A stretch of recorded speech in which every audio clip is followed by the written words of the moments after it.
Let me tell you right now, if you think living in a postcard perfect neighborhood means you're safe from insanity, you're about to get a wake-up call, and I mean a full-bore double shot of espresso kind of awakening. I learned the hard way, right there on Sycamore Lane in Oakwood Bluffs, that sometimes the folks wearing the badge are the ones you should be most worried about. And let me tell you, this wasn't just a story about some petty squabble or a cranky neighbor calling the cops over loud music. This was about power, about prejudice, about what happens when someone decides to play judge, jury, and executioner just because you don't fit their idea of normal. I came to Oakwood Bluffs because I thought I'd earned a little peace after 22 years patrolling the chaos of Northgate City. I just wanted quiet green lawns and maybe a place to hear the crickets at night instead of sirens. That was the dream my wife and I shared, even though cancer took her before we could really live it together. So I poured everything I had into fixing up this two-story on Sycamore Lane. Just trying to build something that felt like home, someplace I could breathe again. Most of the folks in that neighborhood, well, they liked their routines and their uniformity. Waved from behind the wheels of luxury SUVs, tossed me a polite nod as they jogged by. But nobody was offering up pies or pulling out lawn chairs. And honestly, I was fine with it. Kept my head down, rebuilt. My house grew a killer garden, didn't bother anyone. That's how I liked it. But all it takes is one open driveway gate to turn a man's sanctuary into ground zero. I just finished planting fresh azaleas, got the new iron gate installed thing, looked like it belonged on a magazine cover, and I left it open for the landscaper Marcus to deliver a load of mulch. Wasn't thinking anything of it. Sun was shining, birds were chirping. I was dead set on a relaxing afternoon, and that's when everything went sideways. Enter Officer Chelsea Buckley. 26, full of vinegar and fire, daughter of some hard-nosed old detective, and she'd soaked up every ounce of that black and white us versus them mentality. She didn't patrol, she prowled. You could feel it the way her cruiser rolled slow past every mailbox, every patch of grass just itching to find something out of place. And the moment she spotted my open gate, it was like she'd found her reason for existing. Didn't even check her facts, didn't bother to wonder if maybe, just maybe, the old guy with sawdust on his jeans was just waiting on a mulch delivery. No, she slammed her cruiser across my driveway, hopped out with that. I own this block stride hand near her weapon, and let me tell you, I knew right then this wasn't a friendly, neighborly check-in. She came up swinging, barking about some township code 403B, public nuisance unsecured property entrance. I mean, I'd spent months with my nose in every ordinance Oakwood Bluffs had, and I knew for a fact there was no such code. I tried to keep it cool, tried to give her an out, even offered to pull up the municipal codes on my phone. But that just stoked the fire. She wasn't interested in facts or decency. She wanted submission, wanted a show. And right on cue, my two favorite neighborhood spectators, Winona and Kendall, came out to watch the drama cell phones, already recording. Didn't take long for the comments to start sly little digs about how people like me talked back to the cops exactly what the neighborhood worried about. That's when it clicked. This wasn't random. This was a setup, a play, to humiliate me, the retired black cop who never really belonged on Sycamore Lane. When Chelsea radioed for backup, painting me as a non-compliant male, I saw how fast things could spiral.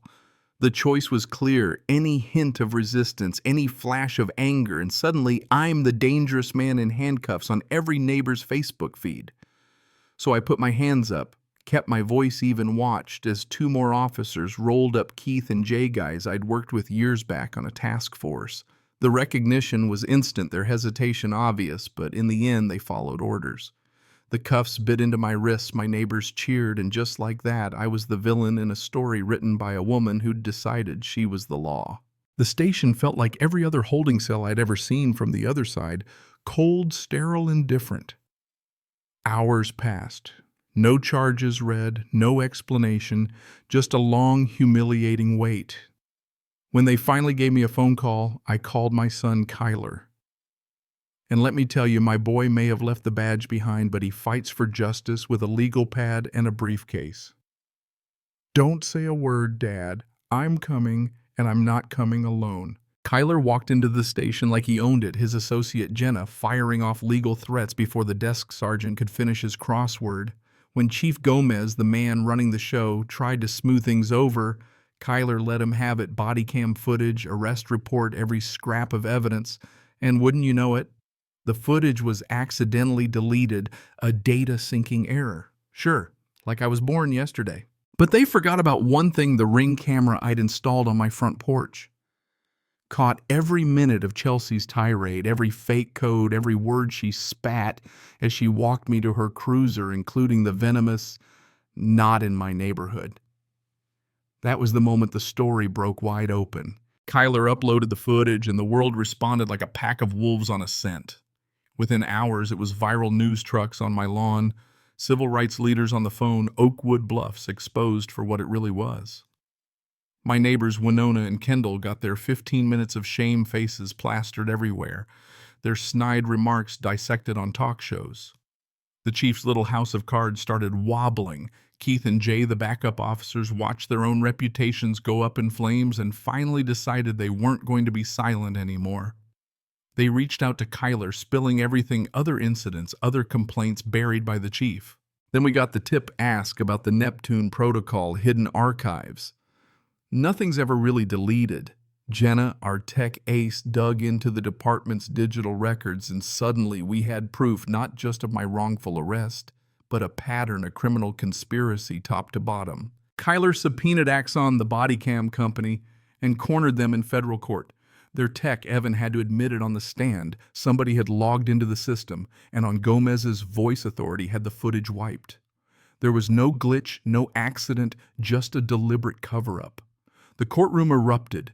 Gomez tried to shout it down, but the proof was there: his own digital fingerprint. That was it. Gomez was out, forced to resign. Chelsea was arrested for everything from false reporting to obstruction. Keith and Jay testified as whistleblowers. The DA launched a grand jury investigation, and the department's command staff was gutted like a rotten fish. And me. The city settled, handed me an apology, and offered a chance to chair the new police accountability board. I hesitated. Believe me, after all that, who'd want to wade back into politics? But Kyler said it plain: Dad, you didn't go looking for this fight. But if you walk away now, nothing changes. So I took the job. And you know, the neighborhood changed too. Folks started talking to each other. Block parties actually had everyone invited. Winona and Kendall moved out in disgrace, replaced by people who just wanted a good life, not a perfect one. The real kicker, though, my gate, yeah, the same one that started it all now. I leave it wide open. Not because I'm careless, but because I refuse to live behind walls. My home, this neighborhood, it's not a fortress anymore. It's a statement: justice belongs out in the open, not hidden behind code numbers and fake laws. So what do you think? Was justice served, or is this just another story of power shifting hands while the deeper problems stay buried? Drop your thoughts down below. Tell me, where's the line between order and oppression in your neighborhood? And if you've ever stood up to a bully with a badge, I want to hear your story. Because I've learned sometimes the only thing that keeps the gate open is a little courage, a lot of truth, and a community willing to change.